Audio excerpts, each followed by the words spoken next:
menos los conceptos son lo mismo.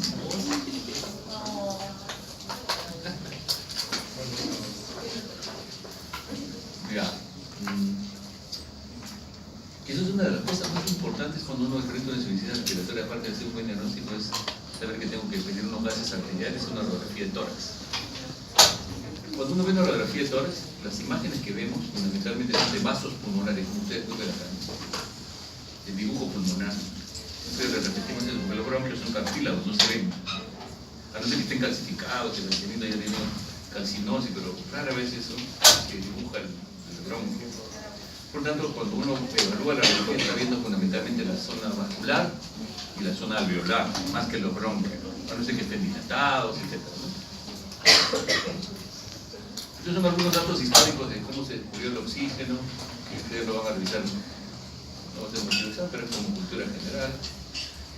En 2004, o sea, ahorita ya más o menos 15 años después, los 115 años de los investigadores que analizaron cómo se hacía el intercambio gaseoso en el pulmón.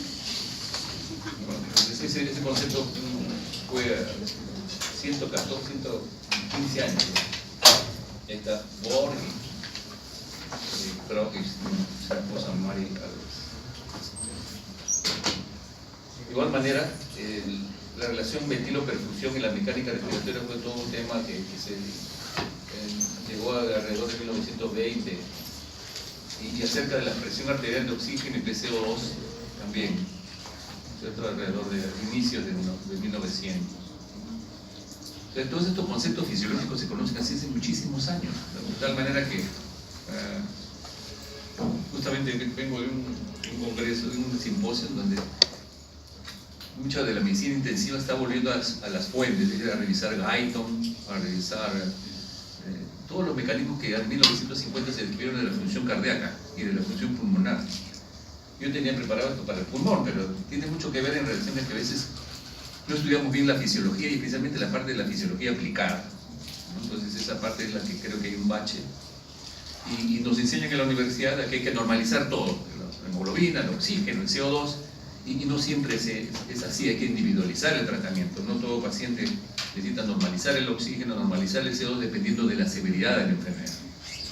Entonces, el otro punto es acerca del centro respiratorio, que es, yo siempre les he dicho, el centro respiratorio está en el bulbo, pero vean ustedes, hay una serie de mecanismos intrínsecos que regulan la función cerebral, la función neural de la función respiratoria. Como ustedes saben muy bien, esta es una función automática, porque ustedes están respirando ahorita y no se dan cuenta de cómo está la función respiratoria funcionando, pero también voluntaria, o sea, hay un mecanismo voluntario y automático que regula la función respiratoria, y que también se modifica por el estado de ácido base, la acidosis respiratoria, el estado de conciencia, que altera la función de los mecanismos normales que se encuentran indudablemente en el tronco encefálico, pero que tienen conexiones muy íntimas a nivel de la corteza cerebral, a nivel de los ganglios basales, a nivel especialmente de la tálamo y hipotálamo, que tienen mucho que ver con la función neurovegetativa. Los estímulos que afectan al centro respiratorio, ustedes también ya lo conocen, el CO2, el oxígeno, una serie de receptores a nivel de las vías aéreas del pulmón, propioceptores, vías aferentes arteriales, auriculares, etc. Pero fundamentalmente el centro respiratorio tiene terminaciones nerviosas que van hasta el diafragma y a los músculos intercostales, y esa es la que nosotros llamamos el control neuromuscular de la función respiratoria. La función neuromuscular de la función respiratoria, que vamos a ver, es muy importante en algún tipo de enfermedades, ¿no? Es para que ustedes se revisen la fisiología, ¿no? Algunas cosas importantes es diferenciar lo que es la respiración externa de lo que es la respiración interna o celular. Claramente la respiración interna implica que de 21% de oxígeno, o sea el 0.21, que es la fracción inspirada de oxígeno, que más o menos es 159, ese oxígeno llega a nivel alveolar, y indudablemente eso llega a través de mecanismos del ingreso del aire, o sea el volumen corriente que ingreso se llama ventilación, a través de a nivel de los capilares, la hemoglobina capta el oxígeno, la oxigenación arterial, y ese oxígeno de los capilares pulmonares se transporta a través de todos los organismos, de todo el organismo, dependiendo de las necesidades. Algunos órganos necesitan más gasto cardíaco, más oxígeno que otros, de tal manera que eso lo regulan cada órgano en forma no solamente a través del sistema nervioso vegetativo, sino al neuroendocrino, biomolecular, etc.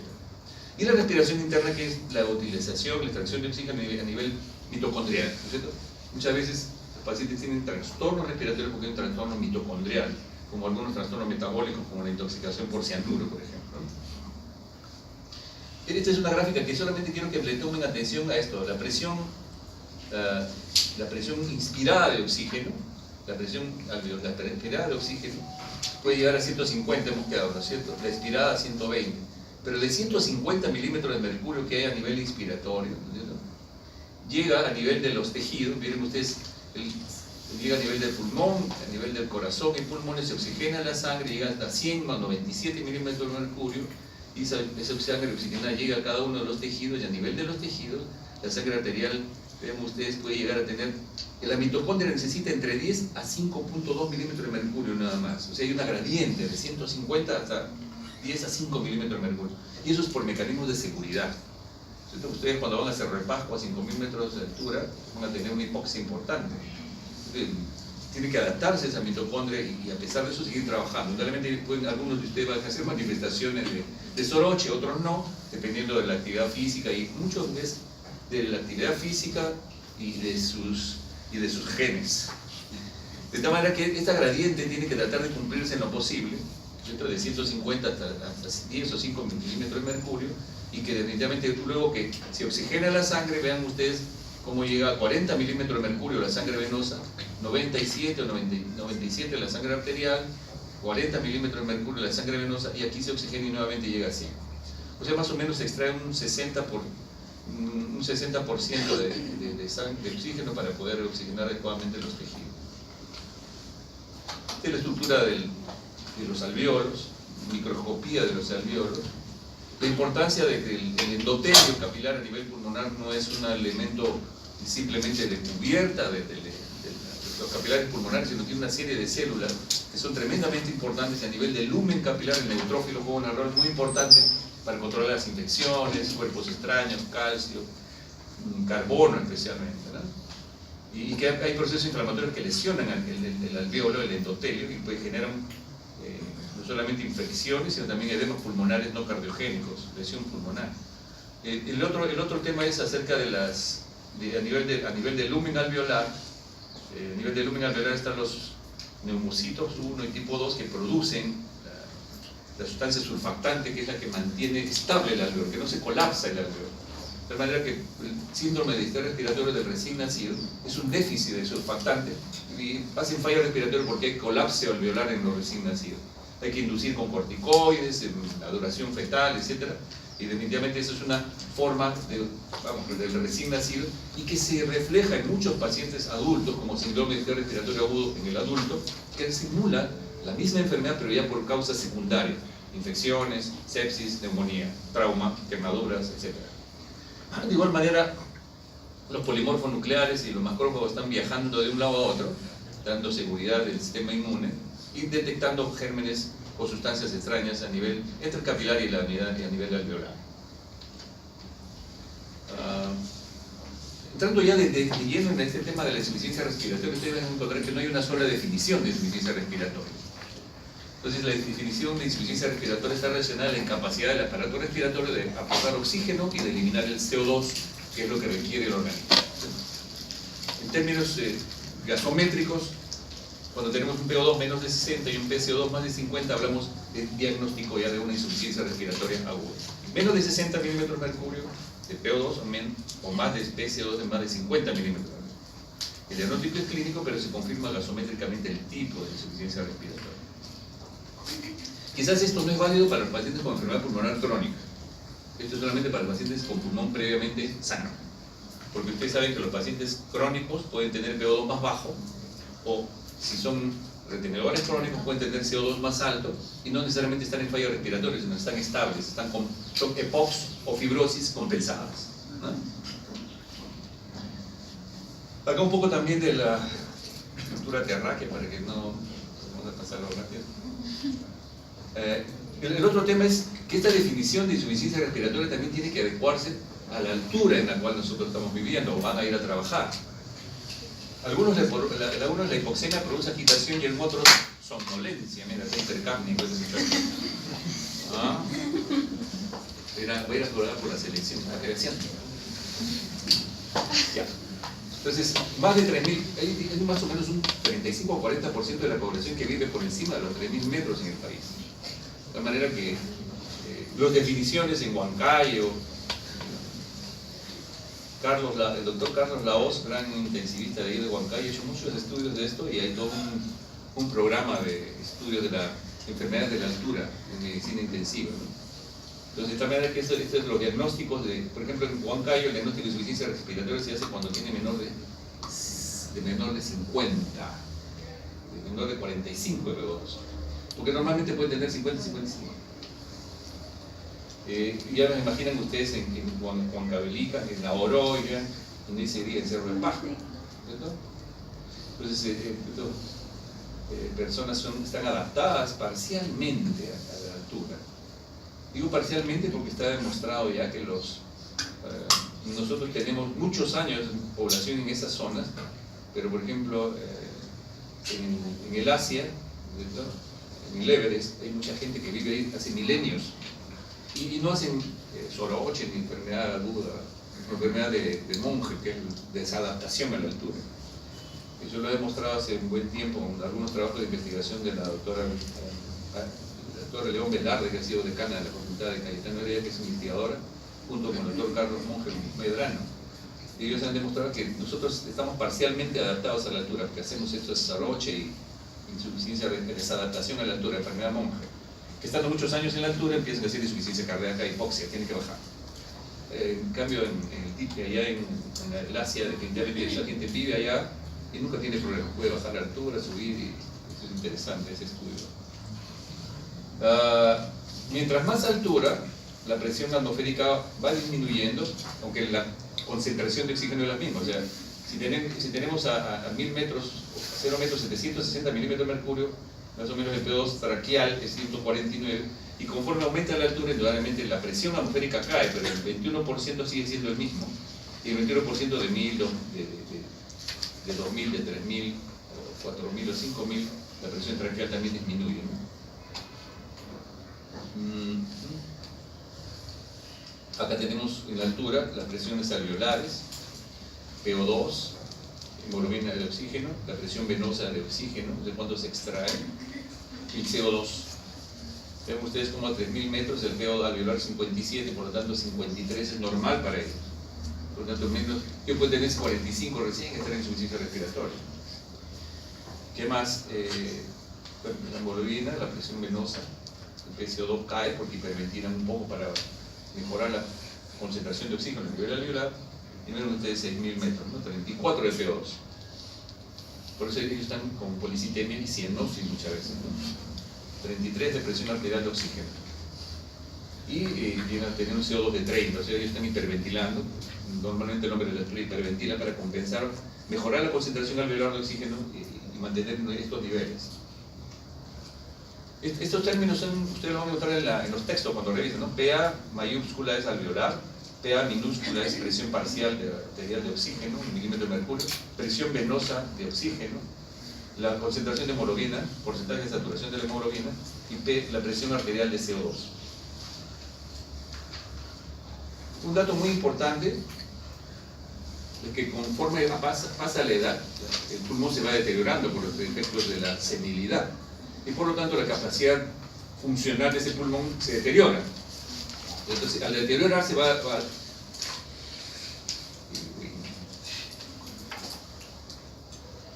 escuchando, no? Vaya, las uñas también interesantes que escuchar. Ya. Después de los 60 años, cae 1 milímetro de mercurio en la presión arterial de oxígeno. Por lo tanto, si 95 o 90 es el valor normal a los 60 años, a los 90 años, 30 más, 30 menos, podría tener 60 de PO2. Y eso es muy importante para valorar la insuficiencia respiratoria en el anciano. Estos son conceptos que no siempre todos están de acuerdo, pero es hipoxemia leve de 60-80, pues eso va a depender de la edad, va a depender de la altura en que se encuentre. Por lo tanto, esto es un tanto relativo, ¿no? Moderada de 40-59 y severa hipoxemia de 40. El CO2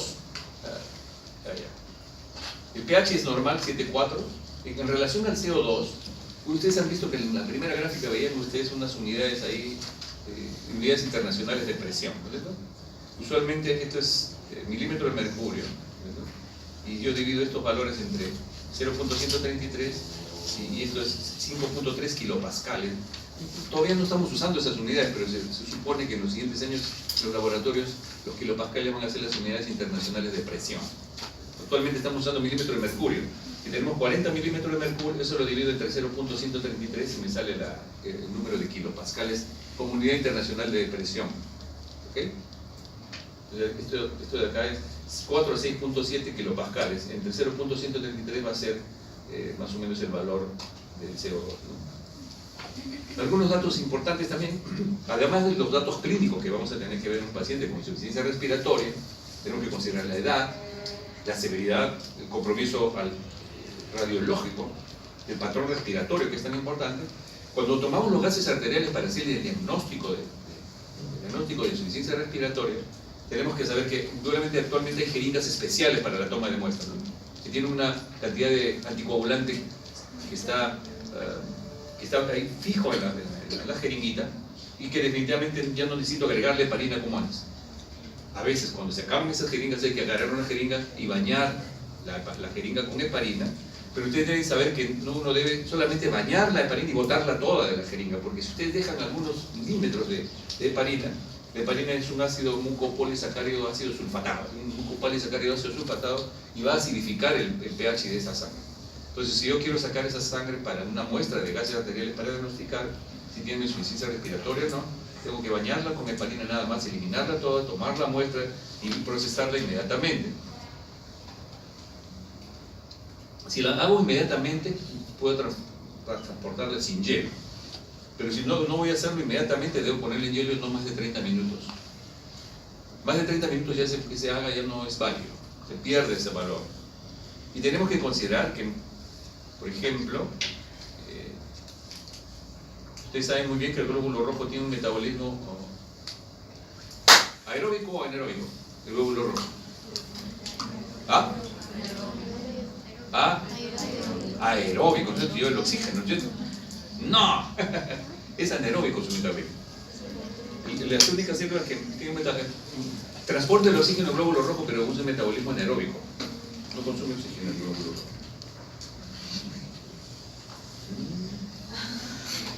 Entonces, la leucemia, la trombocitosis, especialmente la leucemia, los glóbulos rojos sí consumen. Y además que el glóbulo rojo no tiene mitocondria, como ustedes saben. El leucocito sí.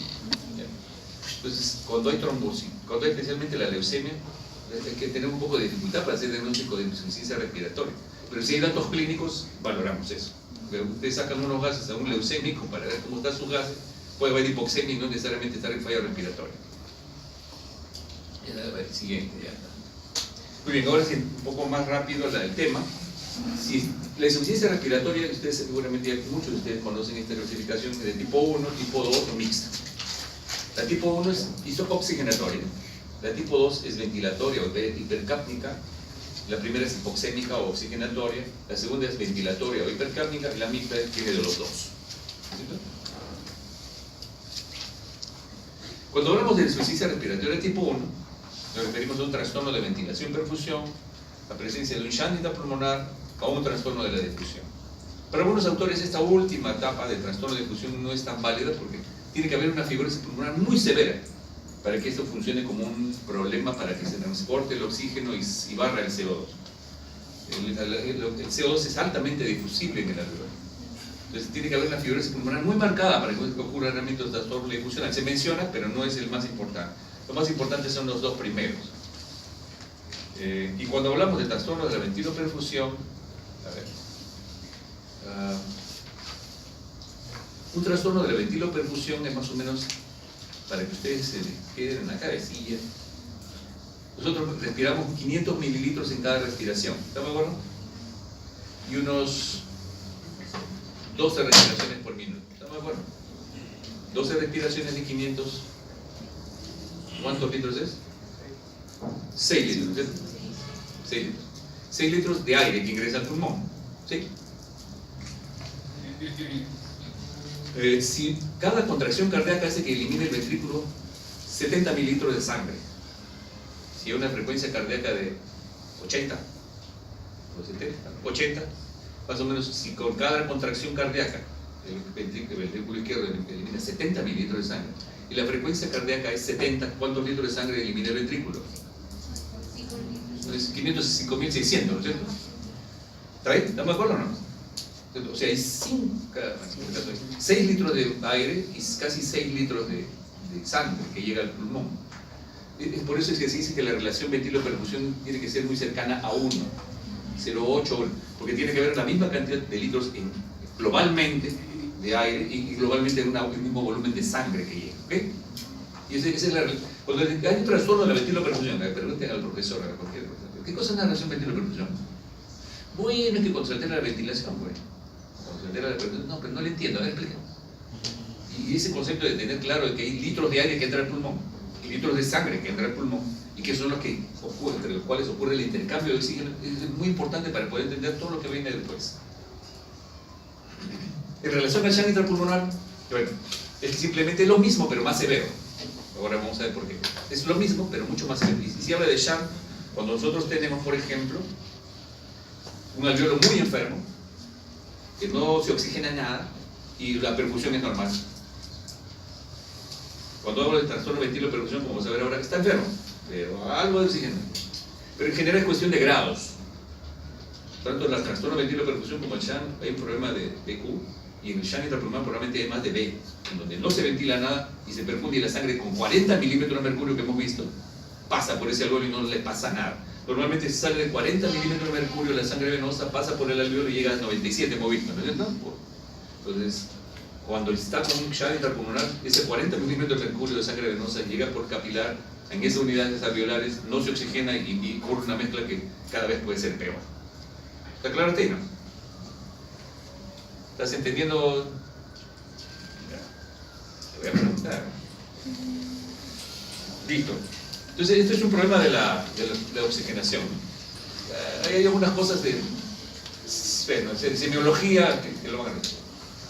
Ahora, si bien es cierto la relación ventilo-perfusión en ambos pulmones es 6 litros la ventilación y casi 6 litros de sangre, hay diferencias. Por gravedad, entre esa distribución de la sangre y esa distribución de la ventilación. Estoy seguro que cuando han hecho fisiología les han dicho ¿cuál es la zona que tiene mejor relación ventilo-perfusión? ¿Los ápices o las bases? La mejor relación ventilo-perfusión.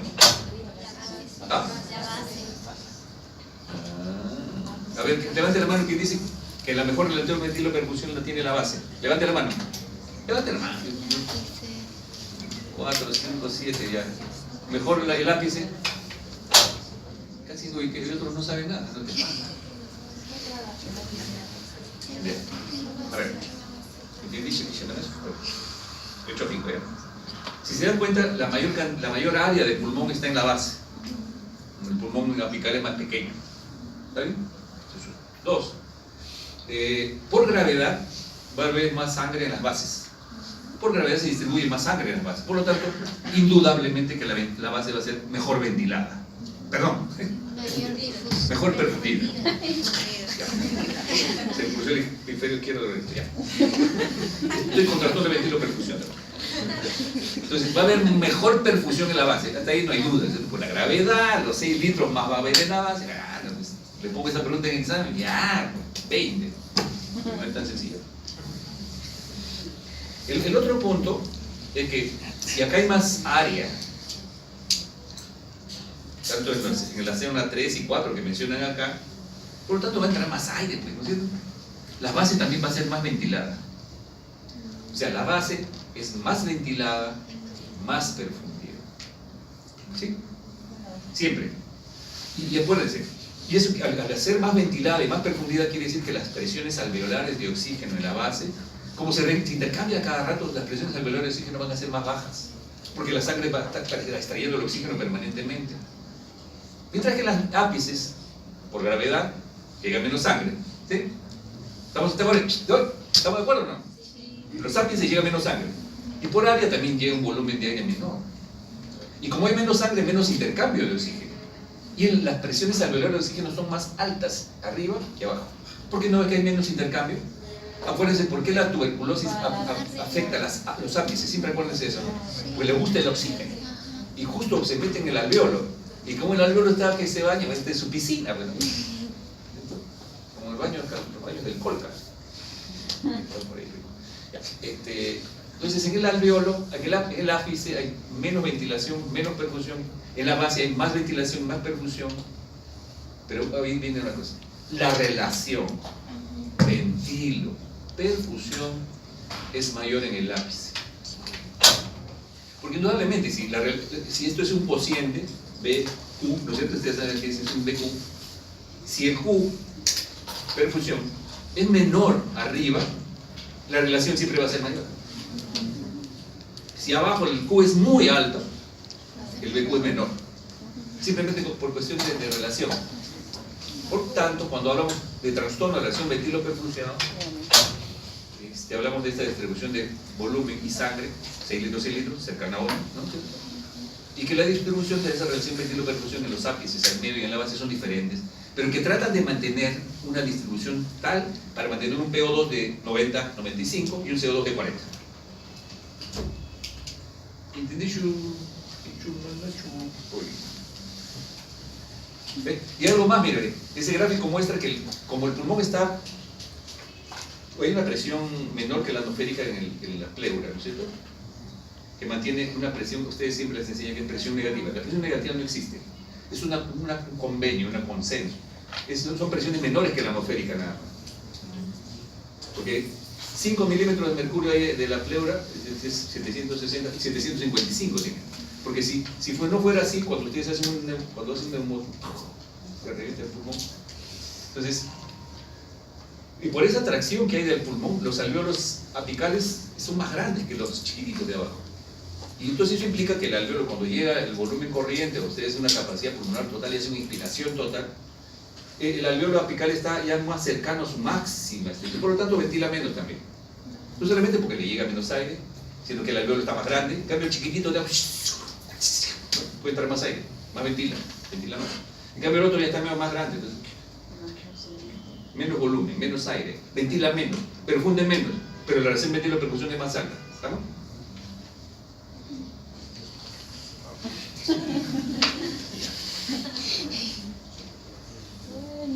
Ya. Eso para que lo estudien, pues, para que lo vean y se enamoren si quieren seguir la... Ahí está. Ahí también. Dice, la perfusión es menor, la ventilación es menor, pero la relación ventilo-perfusión es mayor. El Q2, high. El PCO2, pues. Y acá también, ¿no? Mucha perfusión, también ventilación, pero este acá cae, porque el denominador acá es más alto, ¿no es cierto? Esta perfusión es muy alta, ¿sí? El PO2 es más bajo, la base. Ahora sí, ¿entendés? Ahí también es lo mismo, pero eso nos enseñan en West. Para entenderlo tenían que enseñarlo ustedes. No, pero si le ponen esto, ¿y esto qué será esto? Me parece un pedazo de jamón con pierna de chancho. No, es pulmoncito, ya. Ahí, pero ahora ya lo entienden un poco mejor, ¿no es cierto? Es el volumen minuto, la ventilación alveolar, la perfusión, la relación ventilo-perfusión. El PO2, mira cómo está en 132 acá en el alveolo, acá está 89. ¿Está bien? ¿Está de acuerdo? Una cosa importante que uno no debe olvidar es que ese alveolo está abierto más por el nitrógeno que normalmente hay en el medio ambiente. Cuando yo digo 21% de oxígeno en el medio ambiente, 89% es nitrógeno. Y ese es un tema que después lo vamos a conversar, la importancia de esto. Vean ustedes el nitrógeno 550. Entonces esto ya para que le gusta. Y el organismo es muy sabio. Cuando una parte del pulmón se enferma, neumonía, edema pulmonar, hemorragia alveolar, atelectasia, esa sangre que iba a ir ahí, se produce una vasoconstricción pulmonar hipóxica. En esa zona que está mal perfundida, y donde hay esa relación ventilo-perfusión anormal, se produce una vasoconstricción pulmonar hipóxica y esa sangrecita la deriva a otra zona más sana. Por eso ustedes van a tener pacientes que tienen neumonía, atelectasia, derrame y no tienen hipoxemia. porque lo compensa el resto del pulmón. ¿Me entienden? Te van a tener pacientes que llegan con fiebre, todo, le toman una placa, una neumonía. Un poquito de poliipnia, no hay hipoxemia, lo observan 6, 12 horas, no, a su casa. Un tratamiento endovenoso inicialmente y después oral. Entonces, este concepto es muy importante, de la vasoconstricción pulmonar hipóxica. Tipo 1, entonces, ahora sí está la insuficiencia respiratoria tipo 1, que es hipoxémica, un sueño pero profundo, REM y no REM juntos. Hipoxia y hipercamia juntos. Todo este problema de la insuficiencia respiratoria, relación ventilo-perfusión, CHAN, todo eso, ya lo están entendiendo un poquito. Se van a olvidar en media hora, pero no importa. Entonces, la hipoxemia, que se produce cuando se produce una lesión pulmonar, un dato muy importante de la insuficiencia respiratoria, uno de ustedes debe grabarse en la cabecita, y si lo graban bien van a manejar bien a sus pacientes, mejor que lo de Cayetano, que la UPC y la San Marcos, igualito. A veces no saben. La hipoxia produce mucha agitación. Un paciente que está con insuficiencia respiratoria y está agitado, lo más probable es que ya tenga un componente de hipoxia. Es muy frecuente. Está agitado, hipoxia. Podría ser que esté hiperventilando por una acidosis metabólica también. Ustedes tienen que valorar eso. Por eso es importante los gases, la radiografía. Muchos pacientes llegan a emergencia y nos llaman, está con falla respiratoria para intubar, los gases arteriales, la placa está limpia, lo que tiene es un 5 de bicarbonato con una cetoacidosis diabética. Entonces la agitación de la saturación, la taquicardia por gran descarga enérgica es muy sugestiva de una hipoxia. Si esto es importante, puede haber hipertensión arterial, como pueden ver ahí, por gran descarga, esa hipoxemia severa, eso es cierto. Si está 6, 12, 24 horas, lo traen desde Huancayo, lo traen desde Chimbote, va a estar con insuficiencia respiratoria 12, 24 horas, el paciente puede presentar hipoxemia severa y compromiso progresivo de la conciencia y puede llegar al coma, indudablemente. Pero inicialmente siempre hay agitación psicomotriz. Un concepto importante es que la insuficiencia respiratoria tipo 1 hay lesión en el pulmón. Siempre hay alguna lesión en el pulmón, siempre. Eso implica que hay un trastorno de ventiloperfusión, eso quiere decir que hay un trastorno de CHAN, y que eso lleva a hipoxemia. Y una de las causas más frecuentes es la neumonía. Esta es una neumonía lobar. Cuando recuerden, fue un gordito de 180 kilos que es una neumonía por estafilococo. Bueno, una influenza que se complicó con un estafilococo. Eso implica que hay un trastorno, probablemente esté hipoxémico y de repente va a necesitar ventilación, pero es insuficiencia respiratoria tipo 1. Es una neumonía lobar, bueno, es de anatomía patológica y más. Y es importante que ustedes recuerden siempre esa secuencia que le han enseñado en anatomía patológica, ¿no? La neumonía a probar. Primero tiene una fase de hepatización roja, punto oral borra, sanguinolento. Como fase de hepatización gris, pus verde.